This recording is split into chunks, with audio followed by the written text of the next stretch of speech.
Welcome to Because You Need to Know, recorded live at the Cohen Multimedia Studio at Chautauqua Institution. I am Edwin K. Morse, President and Founder of Pioneer Knowledge Services. This series is your digital resource of valuable conversations with nonprofit and knowledge management enthusiasts from across industries and from around the globe. In the studio today, we have Dr. Andreas Brandner, and he's been the Managing Director of Knowledge Management Associates since 2001, and a KM pioneer in Europe providing educational, advisory, research, and innovation services to international customers. Dr. Brandner brings deep experience with more than 20 years of work experience in the field of consulting, training, and research, all in relation to knowledge management and policies of knowledge. What's Vienna got that nobody else has in the world of knowledge management? Well, Vienna is maybe known to most of the people as one of the most livable cities. It has won this award for the most livable city for many years already. And it certainly also is a city of music. But you should not forget to which extent Vienna is a city of knowledge. I would say about 100 years ago, at about 1900, Vienna was one of the leading cities in the world.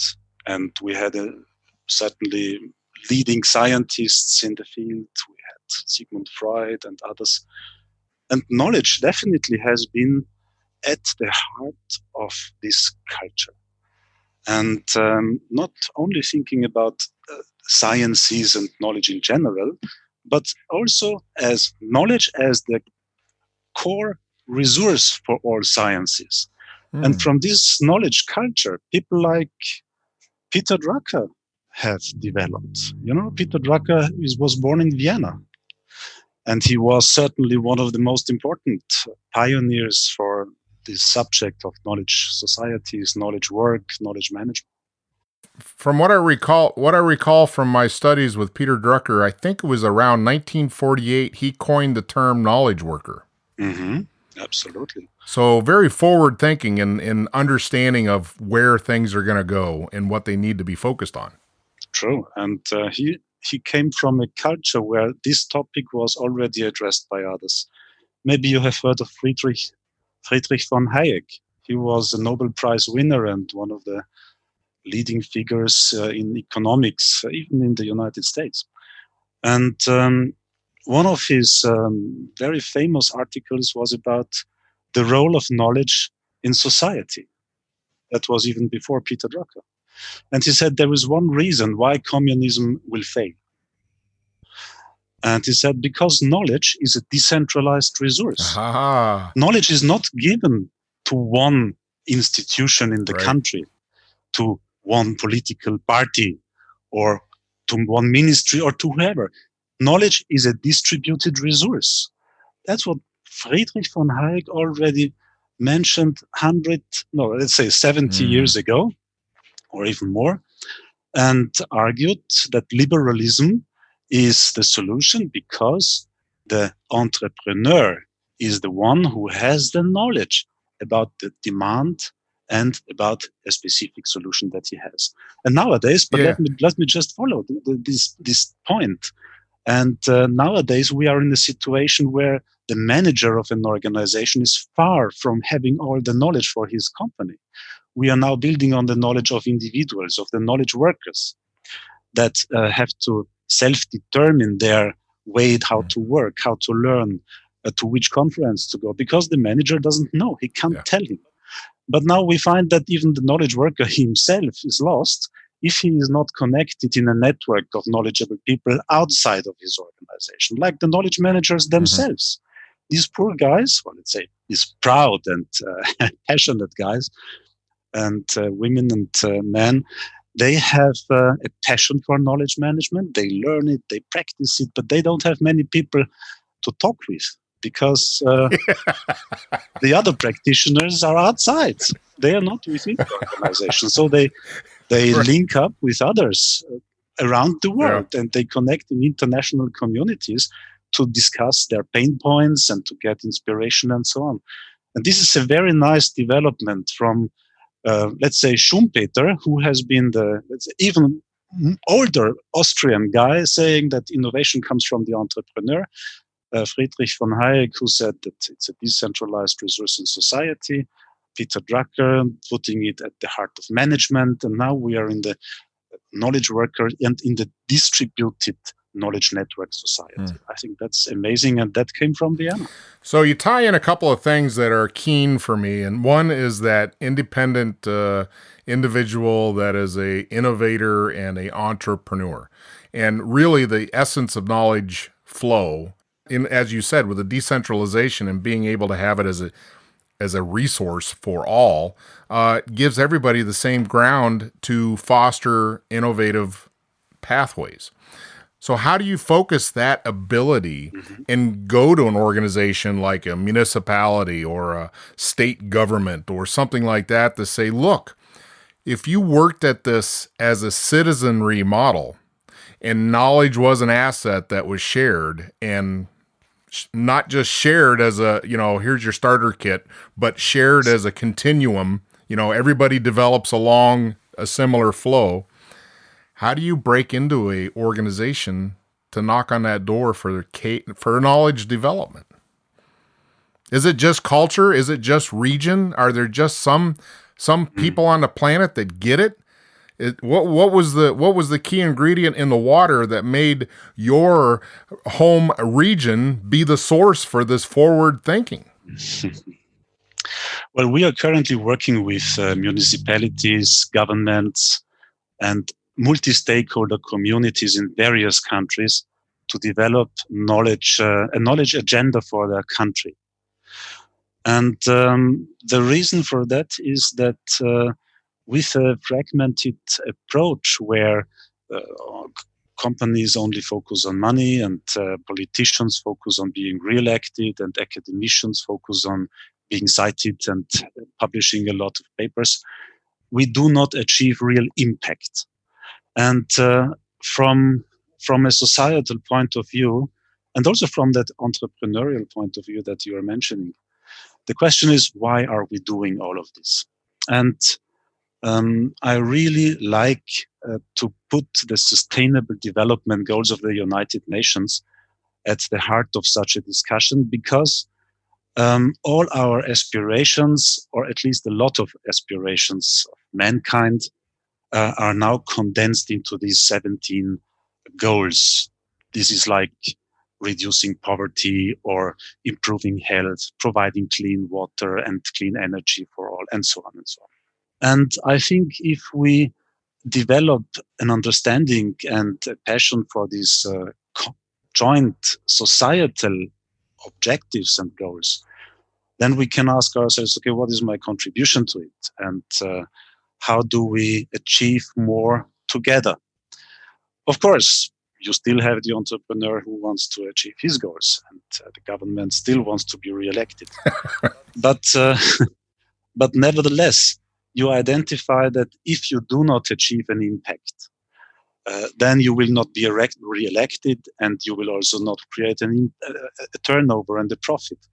So by joining forces and supporting each other, we understand we get stronger. And this is significantly about knowledge sharing. So when we want to improve renewable energy, we are currently working on the advancement of a renewable energy knowledge hub in East Africa. Then what makes renewable energy work? It is to the highest degree, it is knowledge. And this means that the government needs to know what is the need of the companies that develop renewable energy projects. Of course, the companies need to know what is the latest technology and what is the requirement from the government, what are the data, and so on. There is a lot of knowledge that need to be shared, and in a cooperative, participative approach, you will understand each other better, you will create more sustainable solutions that will finally work in practice. And I think that most of the sustainable development goals, most of our societal goals, and even most of our corporate goals, we will not achieve anymore with a singular approach, working on our own and then selling a product. it requires more and more collaboration with others in partnerships. And I think that this is a major development for knowledge management in general, working with others, not only thinking that you know everything yourself. Well, I can see that. Is it a hard sell outside of your own domain? Is it a hard sell to most that you approach? Well, I don't think and I don't feel it's a hard sell. But on the other side, you never win 100%. When I started working in knowledge management 20 years ago, uh, almost nobody understood what knowledge management is about. And even my mother asked me, "What are you doing here?" And since my other colleagues had the same problem, one of the first things we did in our community, Knowledge Management Austria, to develop a job profile for the knowledge managers to explain our mothers what we're doing. It's a difficult concept, but on the other side, there are always the leaders that are interested. There are always the 5 to 10% that passionately run with you and with whom you change a society. When you start to work with those 10%, then you are done. Then the others will follow. So this is an old story. Even I heard Peter Drucker talking about this quite a time ago. Can you describe or example the work you're doing in some of the regions around the world, instituting and developing this asset? Currently, we are working with Uganda and Kenya in specific to develop a targeted, systematic, and integrated approach to knowledge in these countries, which is unique to a certain extent. In Europe and the US, of course, knowledge is also at the heart of our economic development, but we have already so strong institutions that claim knowing everything that it's a bit more difficult. In Uganda and Kenya, there is more open space to develop a joint, integrated, systematic approach to knowledge. And this agenda shall link knowledge with the national development goals and finally the sustainable development goals.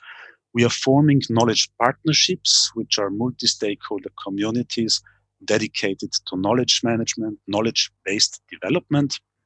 And we are identifying key challenges for the countries to develop as a knowledge society or knowledge economy. And there are typical problems like the knowledge divide, of course, as a key factor for exclusion. And usually there is a lack of evidence for knowledge divides. So that is something that we are working on.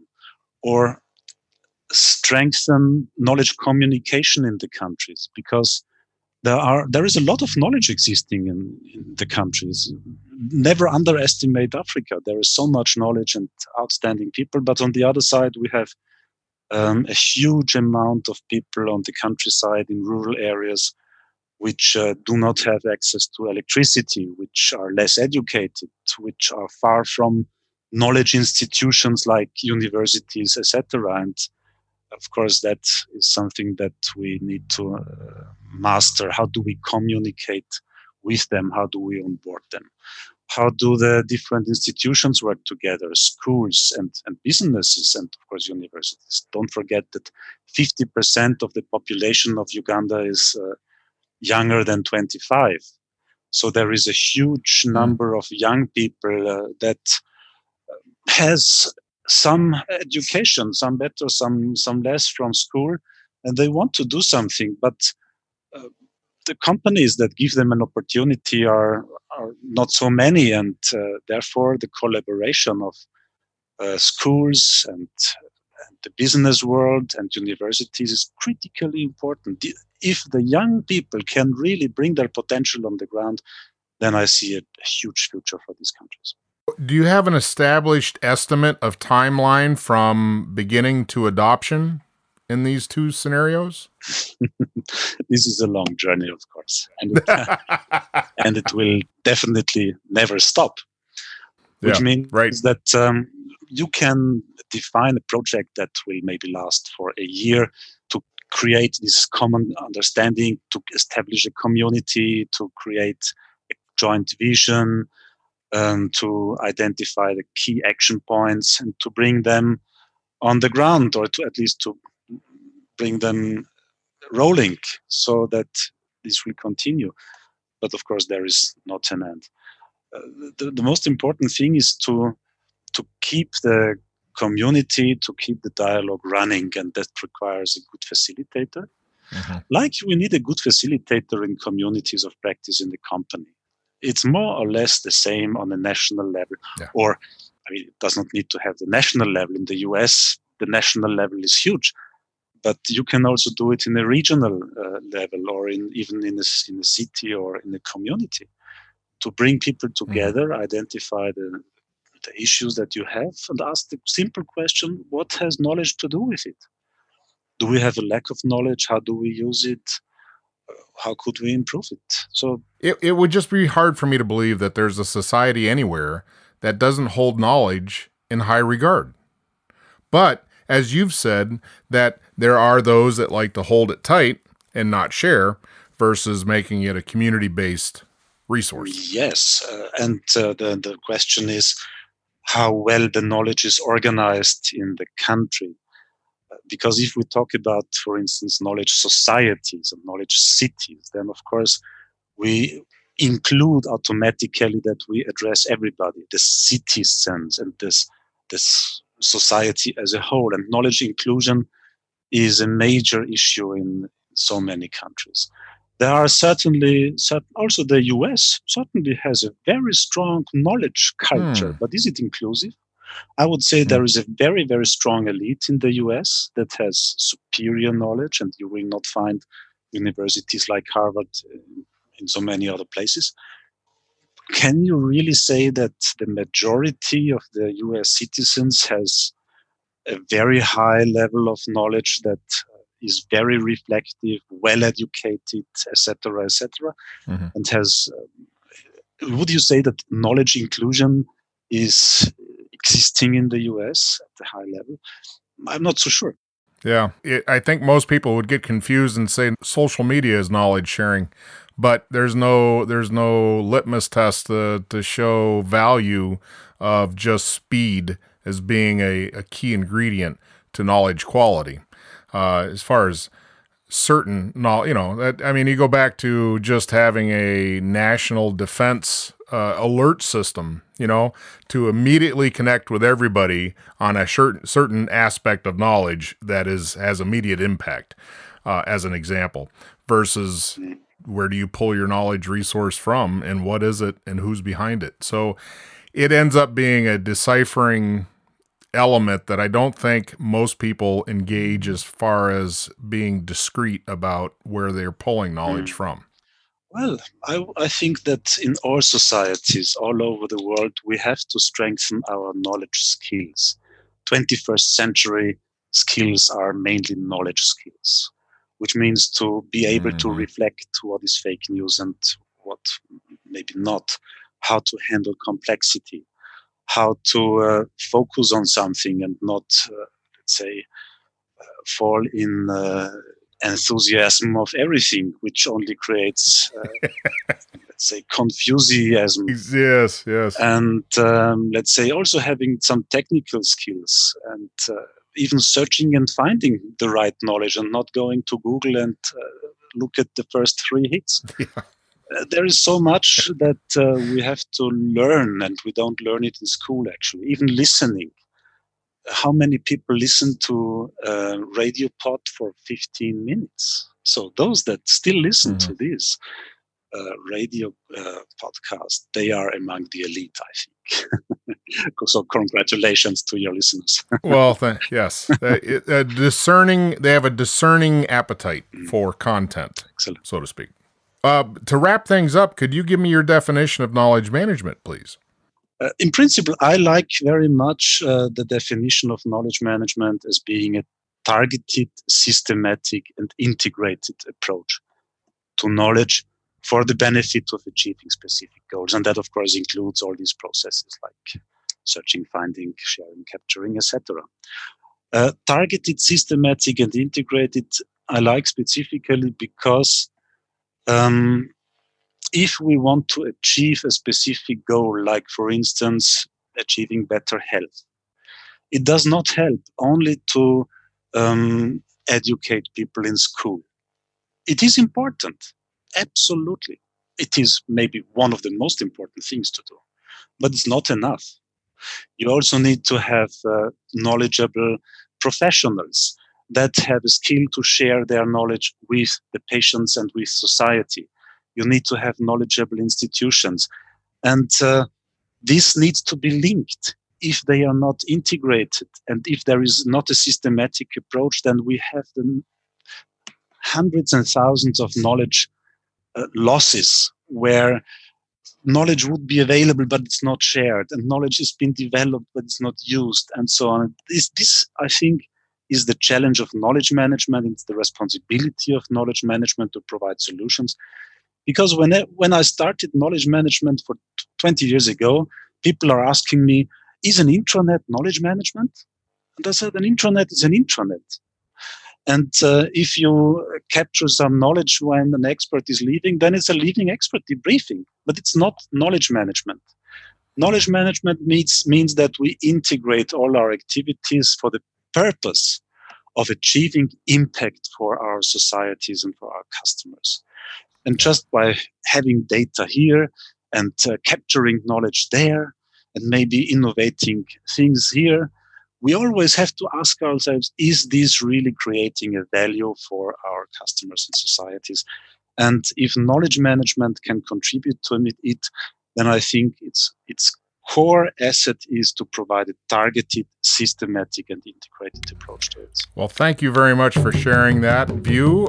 We love to have you back on another podcast and find out what's going on with the developing countries. Edwin, it was my pleasure. Thank you very much for the invitation, and have a nice day. Recorded live at the Cohen Multimedia Studio at Chautauqua Institution. Because You Need to Know is designed to bring people's experience and their knowledge forward to be shared. I'm Edwin K. Morris, and I thank you for joining in to listen to another conversation brought to you as a public service of Pioneer Knowledge Services, a nonprofit tax-exempt organization with a charitable knowledge management purpose. Find us online at pioneer-ks.org and add your voice to the conversation on Facebook.